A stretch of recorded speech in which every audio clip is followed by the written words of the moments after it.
안녕하십니까. 융합 캡스톤 3조 스마트 쇼핑봇 발표를 맡게 된 노태현입니다. 최근 코로나 사태와 IT 기술의 발달로 언택트 시장이 커지며 오프라인 매장의 수익성이 감소하는 추세임은 부정할 수 없습니다. 이러한 문제를 해결하기 위해서 저희 조는 스마트 쇼핑봇이라 하여 오프라인 매장의 상품을 배송하기 쉽도록 도와주는 AGV를 개발하기 위해 다양한 조사와 설계를 수행하였습니다. 다음은 목차입니다.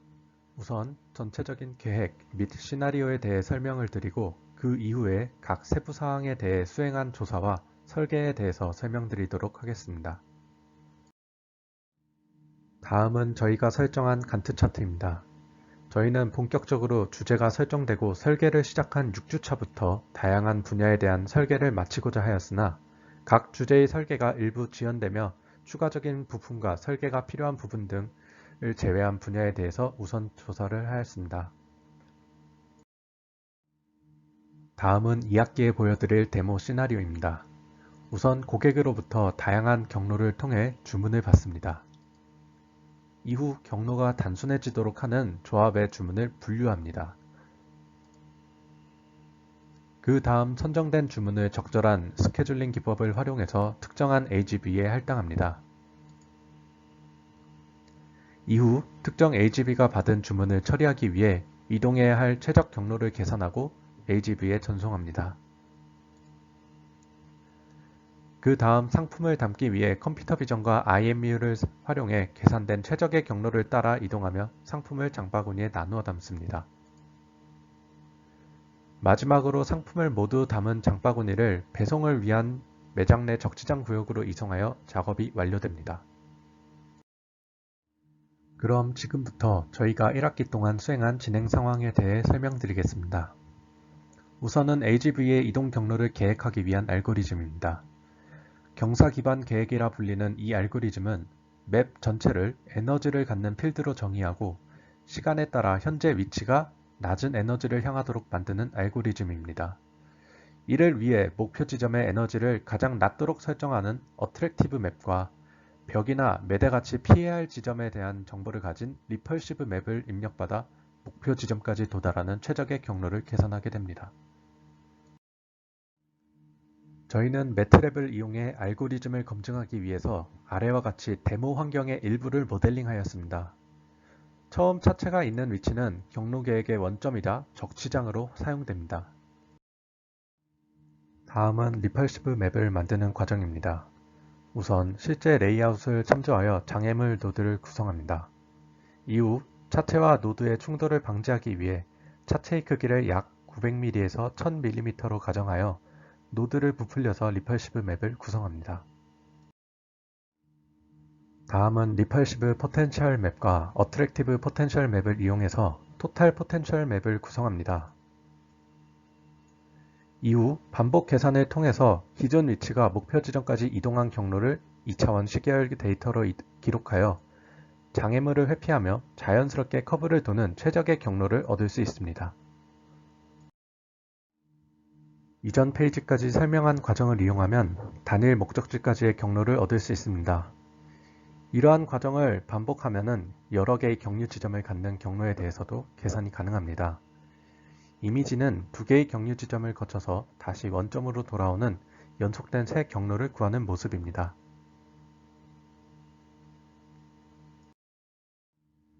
다음은 그리퍼와 그리퍼를 지지하기 위한 로봇팔 부분에 대한 설계입니다. 우선 제일 먼저 고려된 설계안은 컨테이너 크레인을 본떠 설계한 방식입니다. 이 방식의 장점으론 큰 작업 반경과 안정성이 있으나 겐트리 전체가 수직으로 이동하기 때문에 수직 구동장치의 부하가 매우 크고 구조적으로 낮은 곳에 있는 물건을 잡을 수 없다는 문제가 존재합니다. 그 다음으로 고안된 설계안은 타워 크레인을 본딴 원통 좌표형 로봇팔입니다. 이 방식의 경우 회전 관절 1개와 수직, 수평으로 움직이는 직동 관절로 구성되어 구조가 간단하다는 장점이 있습니다. 하지만 먼 곳에 상품을 잡는 경우 안정성이 떨어지는 단점이 있습니다. 그 다음으로 고안된 설계안은 로봇팔 시스템을 설계하는 데 존재하는 모순을 해결하기 위해 분리 법칙을 사용하였습니다. 상품을 빠르게 AGV 중심으로 가져오는 역할을 수행하는 부분과 가져온 상품을 적절한 장바구니에 배분하는 시스템으로 별도로 구성하여 로봇팔 시스템의 안정성과 경량화를 동시에 달성하도록 설계하였습니다. 아래 그림과 같이 로봇팔 시스템 아래에 상품을 적절한 장바구니에 배분하는 간단한 구조의 디플렉터를 추가하여 다수의 장바구니를 처리할 때 로봇팔의 복귀 경로가 단순해져 보다 안정적이고 빠른 구동 알고리즘을 설계할 수 있게 되었습니다. 다음은 주행을 보조하기 위한 컴퓨터 비전 부분입니다. 로봇의 절대 위치를 측정하기 위해서 다양한 방법 중 컴퓨터 비전을 이용하는 경우 제일 효율적이라 판단되어 좌측과 같이 여러 개의 마커를 이용하여 로봇의 위치를 추적하는 시스템을 개발하는 것을 목표로 하였습니다. 우측 이미지는 해밍 코드를 이용해 두 개의 코드 간의 화면 간 거리를 측정하고 두 지점의 화면상 거리를 이용하여 카메라와 마커까지의 거리를 측정하는 장면입니다. 한편 위치 계산을 수행하기에 앞서서 광각의 어안 렌즈를 사용해서 이를 보정해 사용하는 것을 고려해 보았습니다. 아래 이미지는 아루코 라이브러리를 사용하여 체스판 이미지를 이용해 어안 렌즈의 왜곡을 보정하는 예제를 실행시킨 과정입니다. 실험 결과 좌측과 같이 좁은 각의 렌즈를 이용하는 경우에는 왜곡을 보정한 이미지나 보정하지 않은 경우나 거의 동일했습니다. 하지만 우측의 이미지와 같이 100도 이상의 광각 렌즈를 이용하는 경우에는 이미지 주변부에서 왜곡 보정이 정확히 이루어지지 않아 마커 인식에 사용하기는 어렵다는 결론을 얻게 되었습니다. 이 정보는 컴퓨터 비전을 위한 카메라 선정 과정에 활용되어 부품 선정에 도움을 주었습니다. 다음은 호모그래피 변환을 이용해서 기울어진 마커 이미지를 정사각형으로 변환하는 과정입니다. 실험 결과 항상 적절한 초점과 조명이 보장되지 않는 경우에 A4 용지 절반 크기의 마커에 대한 인식거리가 2m가 채 되지 않았습니다. 하지만 매장에 지나치게 많거나 큰 마커를 사용하는 것은 미관상 곤란하기 때문에 마커를 다른 용도로 사용하는 것을 생각해 보았습니다. 예를 들면 우주선의 도킹과 같이 AGV가 상품을 짓기 위한 위치에 접근하는 과정에서 수평 오차와 각도 오차가 발생합니다. 따라서 이를 보정해주는 용도로 컴퓨터 비전을 사용하는 것을 검토해 보았습니다. 우측식과 같이 마커의 네 점을 이용해 구해진 호모그래피 변환 행렬을 이용하면 마커와 카메라의 수평 오차와 각도 오차를 구할 수 있을 것으로 기대하고 있습니다. 다음은 테트릭스를 이용한 주행 모델링입니다. 4개의 옴니 휠을 이용해 주행하는 경우 일반적인 고무바퀴를 이용한 것과 다른 방식으로 로봇이 이동하기 때문에 이에 대한 모델링을 수행한 과정입니다. 이를 이용해 앞서 구한 경로에 가장 효율적으로 추종하는 주행 알고리즘을 설계할 수 있을 것으로 기대하고 있습니다. 다음은 AGV를 구동하기 위해 테트릭스 키트를 이용하는 모습입니다. 테스트를 통해 테트릭스 키트의 사용법을 숙지할 수 있었습니다. 또한 모터의 엔코더를 이용해서 원하는 각도만큼 회전을 제어하고 모터의 출력을 제어할 수 있었습니다. 좌측 영상은 90도 각도 제어와 임의의 경로를 추종하는 영상입니다.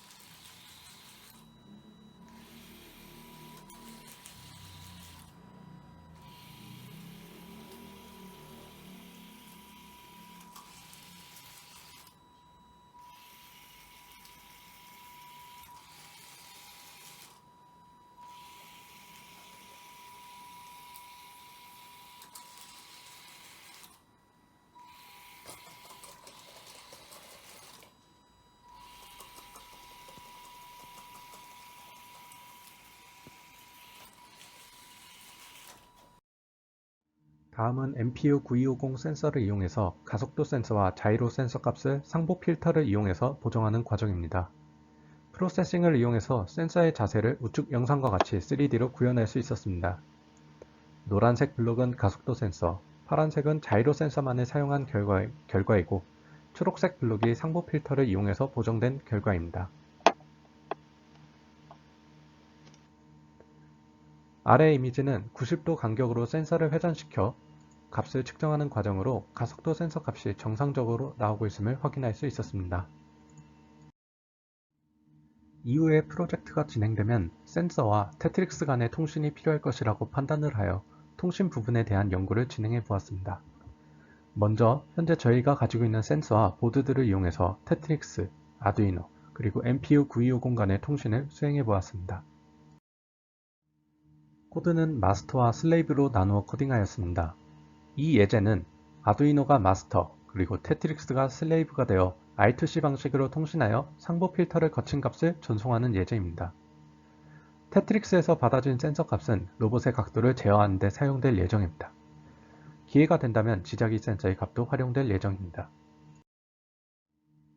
실험 결과 아두이노가 센서의 값을 읽어드리고 이 값을 I2C 통신을 이용해서 테트릭스에 전달하는 것을 확인할 수 있었습니다. 2학기에는 테트릭스의 커넥터와 호환되는 그루브 센서와 라즈베리 파이를 이용해서 테트릭스 구동을 진행할 예정입니다. 마지막으로 2차 구매를 통해 주문한 물건들의 목록입니다. 1학기 2차 구매를 통해 컴퓨터 비전을 위한 라즈베리 파이와 카메라, 그리고 테트릭스와 호환 가능한 다양한 그루브 센서를 구매하여서 지원금의 약 4분의 1을 사용하였습니다. 이후 2학기에 프로젝트 완성을 위해 더욱 다양한 연구에 활용할 예정입니다. 이상 3조 발표 마치도록 하겠습니다. 감사합니다.